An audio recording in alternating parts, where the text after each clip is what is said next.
Hi guys, in this video we're going to take a look at how you can enable or disable messages notifications from unknown senders on the iPhone 13 or the iPhone 13 Pro or the Pro Max or the Mini.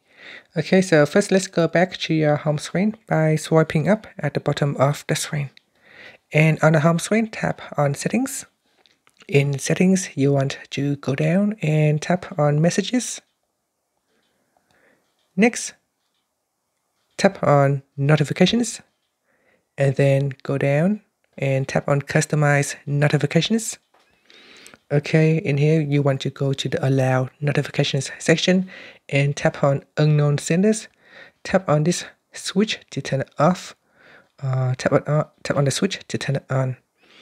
So if it's on, then when the sender is not in your contacts list, your phone still be able to receive a text message from them.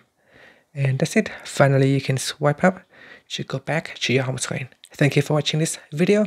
Please subscribe to my channel for more videos.